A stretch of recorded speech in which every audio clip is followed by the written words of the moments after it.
Senhores e senhoras, boa noite. Cumprimento aqui a doutora Mariana Assis Souza Rezende, presidente dessa mesa. Cumprimento meu colega, doutor Paulo Roberto Coimbra. Agradeço aqui o convite que me foi feito pelo doutor Alexandre Antônio Alckmin Teixeira, doutor João Rola. Um prazer estar aqui para conversar com vocês, trocar uma ideia a respeito desse tema tão candente e que mexe com todos na atualidade. O tema, que me foi proposto como delações premiadas como prova no processo tributário administrativo. O que regula a chamada delação?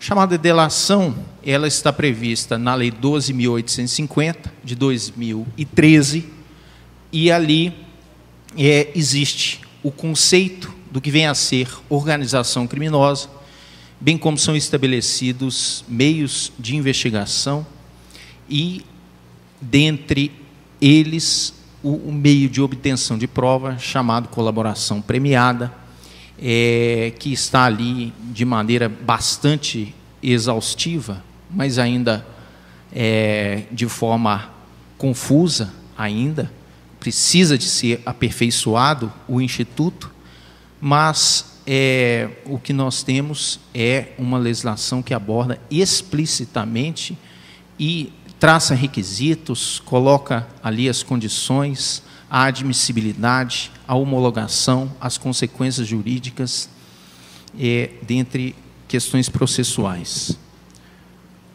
O que é a delação? A delação é prova?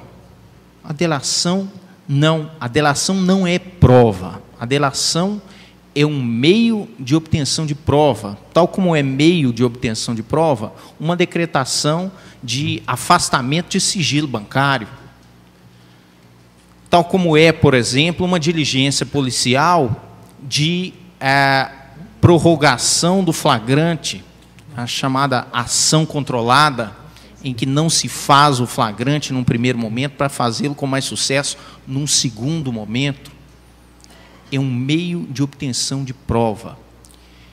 E o conteúdo desse meio de obtenção de prova precisa de ser testado. E só depois que se constata que esse conteúdo tem alguma procedência, aí sim são concedidos os benefícios previstos na legislação, tais como redução de pena, dentre outras questões, que eu não vou me alongar, não vou ficar também explicando os detalhes desse instituto, porque senão eu sairei do meu tema, vou ser fiel aqui ao tempo que me foi determinado. Então, só depois de testado, verificada a sua eficiência, aí sim a legislação permite a concessão de benefícios penais, que podem chegar até mesmo a um perdão judicial, ou até mesmo não oferecer a denúncia, a acusação contra o delator, desde que ele também não seja apontado como líder da organização criminosa. Então, é um conteúdo. A delação é uma mera informação. Essa mera informação precisa de ser testada. É como se fosse uma denúncia anônima que alguém faz. Olha, a empresa X está sonegando tributos. No ano tal, o tributo tal, em virtude de tal fato. E é assim que deve ser um conteúdo de uma delação. Um conteúdo completo, delimite circunstâncias, que delimite tempo, que apresente documentos. Isso é o ideal de uma delação. Isso é testado, mas isso, para ser testado, ele é suficiente para, por exemplo, instaura-se um inquérito policial, inicia-se uma investigação de ordem fiscal, uma investigação de ordem administrativa. Mas, por enquanto, é isso. vários réus se defendendo de processos advindos de delações, questionaram o caráter probatório dessas delações, falando que elas não foram submetidas a um contraditório para que se iniciasse o processo contra eles. E por diversas vezes, desde 2016, o Pleno do Supremo Tribunal Federal, aí, na época do Teori Zavascki, em diversos inquéritos policiais, se manifestou no sentido de que a delação, o conteúdo da delação, é suficiente para se iniciar um processo criminal, por exemplo. Por quê? Porque uma coisa é a admissibilidade daquela demanda que é colocada em juízo, tá? É ali um juízo de delibação em que precisa de ser feito quando o processo é iniciado com a denúncia, haverá o recebimento da denúncia, mas ali não tem um juízo de procedência daquela narrativa. Então, a delação ela é suficiente para dar início, para dar start a uma investigação ou até mesmo a um processo criminal. Mas jamais o conteúdo da delação significa veracidade, significa prova plena, não significa prova suficiente. A própria legislação, a Lei 12.850, ela é muito clara ao dispor sobre precisamente isso.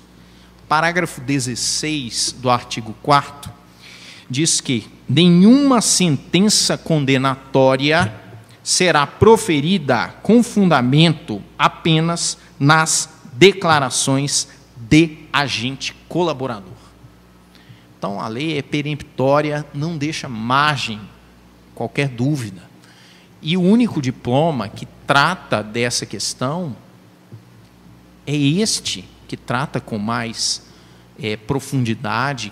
É claro que existem outros diplomas, lei de proteção à testemunha, outros diplomas também de direito penal, de processo penal, mas quando se diz que nenhuma sentença condenatória, o que me parece é que esse conteúdo é válido também para outros ramos do direito. Direito administrativo, o nosso direito aqui, administrativo tributário, em que será observada a ampla defesa e o contraditório. Então, se essa informação, primeiro, ela tem de vir de alguém que confessa, esse delator, ele precisa de confessar, é um primeiro requisito. E ele precisa de ser assistido por advogado. Então, quando ele é assistido, ele presta as declarações, ele precisa de assumir o fato próprio. E depois ele pode partir para o fato alheio e fazer propriamente a sua delação. No processo penal, a confissão ela também não é suficiente por si só para fundamentar um juízo de condenação. A confissão precisa de ser corroborada por outros elementos de prova. A confissão sozinha, ela então não tem valor probante suficiente para condenar, tá? De igual modo, a delação. É conhecida no meio forense penal como chamada de corréu, ou era conhecida, né, antes da institucionalização da delação propriamente dita. Essa imputação por parte de um outro acusado, que joga a responsabilidade num terceiro também acusado. Isso era conhecida como chamada de corréu. Essa chamada de corréu, ela sempre se submetia a esse princípio da corroboração. Para ela ser aceita, válida, ela precisava de ser corroborada por outros elementos de prova. Sem isso, ela não tinha força probante suficiente. Então foram traçados esses parâmetros, tanto na jurisprudência quanto na doutrina, e agora de uma maneira muito clara nessa legislação, no sentido de ponderar, de colocar limite ao valor probante dessa delação. Não que isso seja uma tarifação de prova, uma hierarquia de prova, mas é claro que há sim uma evolução, há um cuidado, um desejo de se colocar limites, né? E esse limite é muito bem-vindo, sobretudo agora, em que existe uma preponderância incrível do que é veiculado na mídia, né? Quase tudo que é veiculado como um passe de mágica consegue fazer com que as pessoas acreditem que seja verdade, né? E daí eu acho que também surgiu por parte da organização essa ideia de alguém falar aqui no sentido de explicar qual é a natureza jurídica da delação, né? Qual que é o limite dela? Poxa, o delator falou isso e aquilo, foi para público com o recebimento da denúncia, e aí é verdade?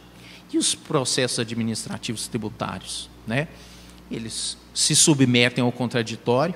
Então, nesse contraditório é necessário se verificar a procedência daquela delação pelos meios conhecidos legalmente. Vai ser feita a fiscalização, vai ser feito o lançamento, vai ser intimado o contribuinte, e aí será feito ou não o lançamento do crédito tributário, enfim. É necessário, sim, que o conteúdo desse meio de prova seja confirmado. Sem essa confirmação, não há valor probante suficiente. Então, o resultado que se aplica no processo penal, ao processo administrativo tributário, ao processo administrativo também.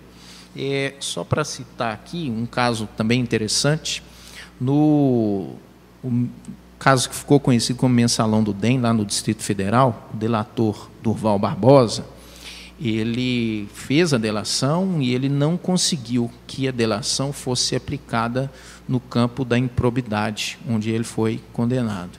E ele arguiu a questão da ofensa contraditória, ampla defesa, e queria que a sua delação fosse ali aplicada, mas o fato é que a justificativa para a condenação dele nessa esfera de improbidade foi outra, tá? E essa condenação não levou em conta ou não necessitou da delação dele para ser declarada. Então, por esta questão, ele não aproveitou no campo do processo da improbidade o valor da sua delação, tá? Mas foi por essa justificativa, tá? Então é isso, gente. A questão é muito simples, tá?